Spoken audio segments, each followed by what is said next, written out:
as we all know, 1/3 of Roc-A-Fella Inc., which owns Reasonable Doubt, is for sale.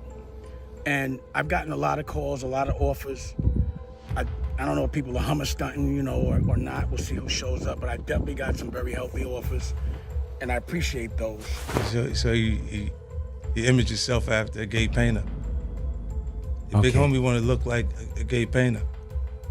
What are we talking about here? We're talking about Basquiat. He wants to look like a gay painter. Jay got all the trophies, man. That's because he signed that contract. What contract? The one with Beyonce. You set up, man. No, if you don't sign, you don't give him a trophy, she ain't coming. So it looks like 50 Cent is back at it again, stirring up drama with Jay-Z. And the whole mess started when Dame Dash dropped a bombshell video announcing he's looking for buyers for his 1/3 ownership of Roc-A-Fella Records. Oh, and to sweeten the deal, or maybe just to flex a little, Dame said he's throwing in an original Roc-A-Fella chain if the bid goes over $10 million.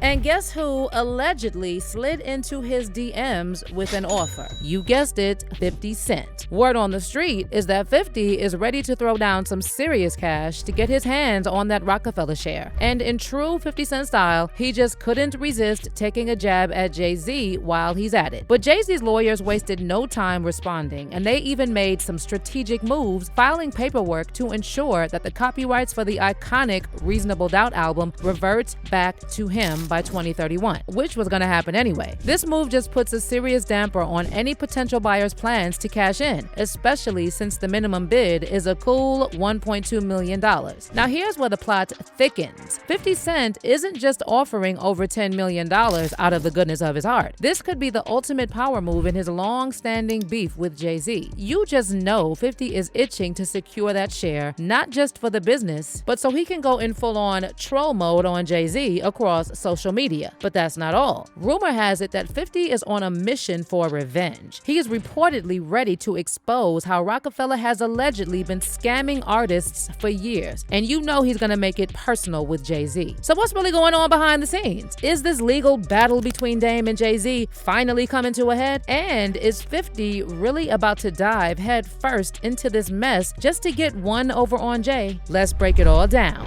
If you do want to buy 1/3 of Roc-A-Fella Inc., you are going to have to bring some bread. And anything over 10 million, I'm going to sweeten the pot. You get an original Roc-A-Fella chain from off my neck.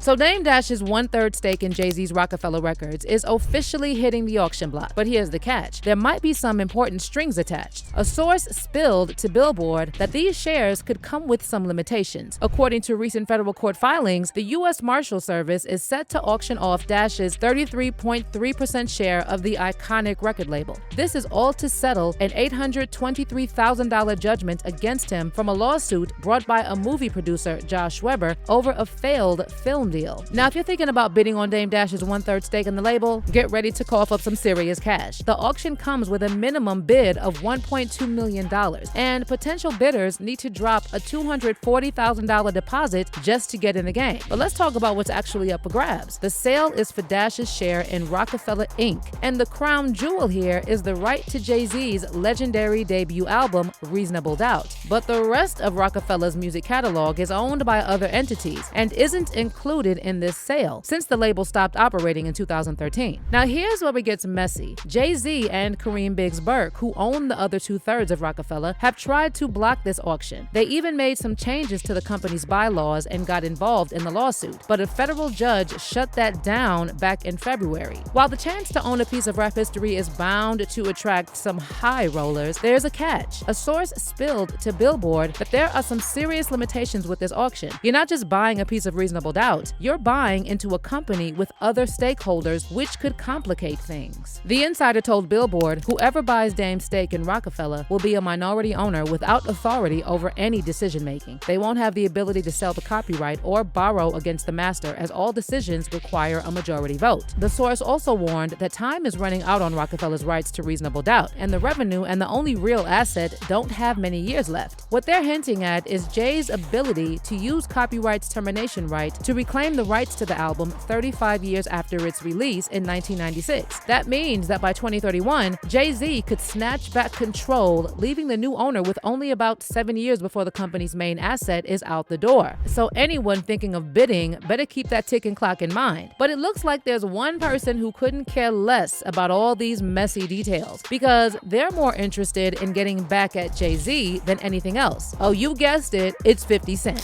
He's all about that petty revenge, and this auction is just another chance for him to one-up Jay. The drama between 50 Cent and Jay-Z has been brewing for over 2 decades, and what started as some friendly competition quickly turned into full-blown beef. Let's throw it back to 1999 when 50 dropped his track How to Rob and took his first shots at Jay. And you know, Jay-Z wasn't about to let that slide. He fired back on It's Hot, Some Like It Hot with that iconic line, I'm about $1. What the F is 50 cents? But then in 2002, Jay-Z sat down with Angie Martinez for an interview and tried to play it off like everything was all good between him and 50.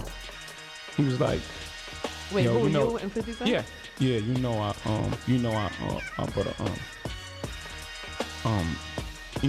respect your record. Yeah, I like that record. It was hot. But you know I gotta spank you dogs. That was the conversation. No doubt, do your thing. Right. But let's be real, it wasn't all sunshine and rainbows. Jay-Z didn't exactly play nice. He kept sneaking in those little jabs at 50, and 50 wasn't about to sit back and take it. He clapped back, accusing Jay of basically buying his way to the top. There's a huge difference in energy internationally in 50 Cent and Jay-Z. In fact, his largest selling record sold 430-something thousand copies. My largest selling records, plural, 2 of them sold 5 million. That's Get Rich or Die Trying and Massacre. You know, so it's a huge difference in who we are with each other internationally. Let them be fooled in America and think there's a competition there, because America can be purchased.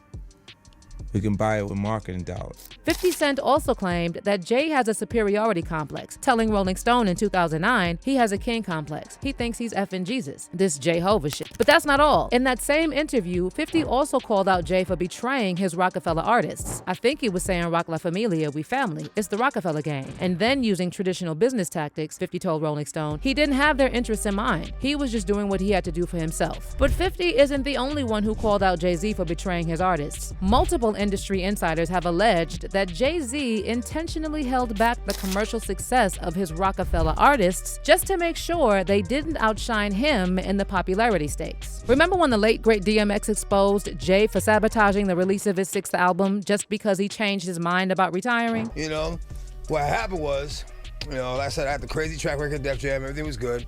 You know, I go to do the 6th album, and you know, Jay-Z became president. Yeah. You know, when he first got the job, he hit me with the call like, yo, dog, inmates is running the building like, yo, you good? Mm-hmm. Finish the album, shoot the video. What happened? Mm-hmm. Niggas go on vacation and, you know, we don't know. What you mean you don't know? Mm-hmm. How do you listen to a whole album, pick a single, shoot a video, then don't know? Okay, I see what's really good. You're trying to eliminate the competition. You know, because at first you retire, you know, then get me off the label, now you're back rapping again. Okay. It's all good.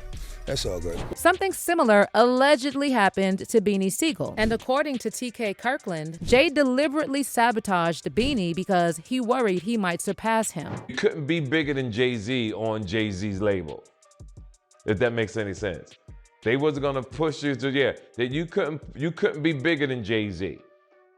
You couldn't sell more records than Jay-Z.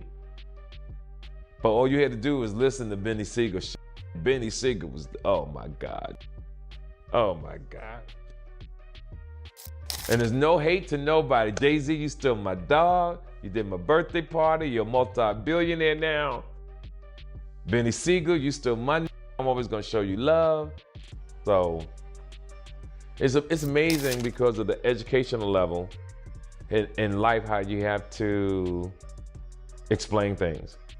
And you said that an executive. And then there's Jaguar Wright, who alleged that Jay-Z went as far as getting rid of rapper Big L out of pure jealousy. Back in the early 90s, Big L was practically a local legend in the Harlem underground hip-hop scene, known for his insane freestyling skills. In 1992, Big L inked a deal with Columbia Records, and his debut album dropped the following year. Even though the album was a hit, Columbia dropped him less than a year later, supposedly over some creative disagreements. Big L didn't let that stop him. He launched his own independent label, Flamboyant Entertainment, and got to work on his second studio album. He also caught the eye of Roc-A-Fella's Dame Dash, who started talking about possibly signing Big L and his crew as a group. But just as things were heating up, tragedy struck. Big L was shot in a drive-by in Harlem. Now here's where things get really shady. Gerard Woodley, one of Big L's childhood friends, was arrested in connection with the murder. But the investigation didn't have enough evidence, so they had to let him go. To this day, Big L's murder remains unsolved. Here's where it gets even more intriguing. Jaguar Wright has thrown out some wild claims, saying that Big L believed Jay-Z might have been involved. And according to Jaguar, Big L even hinted at this in his track, The Enemy. What would you do if a vicious enemy suddenly started coming at you, armed to the teeth and ready to kill you?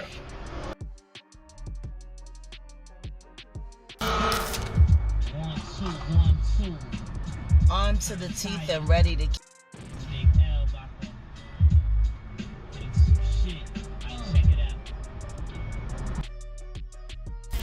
Sean Carter, I believe everything that Big L ever told me. He never lied to me.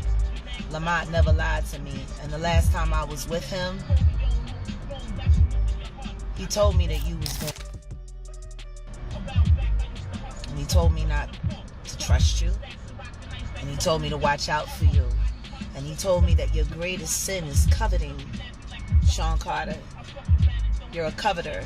Now circling back to 50 Cent. In his 2023 interview with Big Boy TV, 50 dropped a major bombshell, claiming that Jay-Z tried to use his NFL connections to sabotage his performance at the 2022 Super Bowl. And according to 50, Eminem had to step in, telling Jay that he wouldn't hit the stage unless 50 was also a part of the show. Look, Jay-Z and them was putting it together. Mm-hmm. So I think they still harbor some energy towards me. You think you were purposely left out of the ad? No. Okay. I don't think. I think that they were saying the NFL had some issues with me that I don't know what those issues are.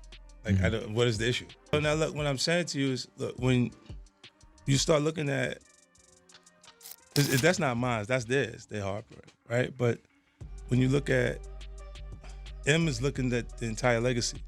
Yeah. The whole thing, like with M, Dre, and myself, like I'm a shady aftermath. You see what I'm saying? Like, it do so much G-Unit Records. Right. They forget that I'm M and Dre's artist.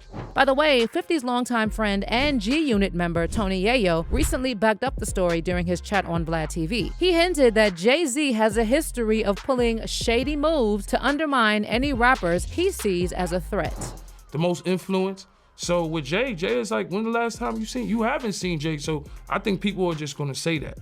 You know what I'm saying? But for me, I mean, Jay, you know, you gotta remember, he didn't want 50 at the Super Bowl. That was crazy, man.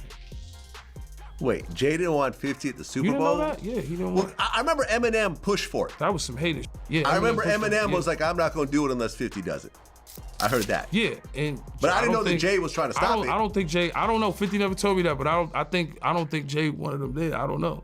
Because of what? Some of the. I mean, the you know, it's competition. You got to think. 50 always been competition for Jay. Remember, I'm about $1. What the 50 Cent? That was a long time ago. That was what 9? What was that? 9? But after that, they did a song together. Remember the whole of course, but 50 was sneaker 50 was always competition. Then remember Jay said, yo, 50's coming. He told Sigel and them, and Memphis Bleak and all them.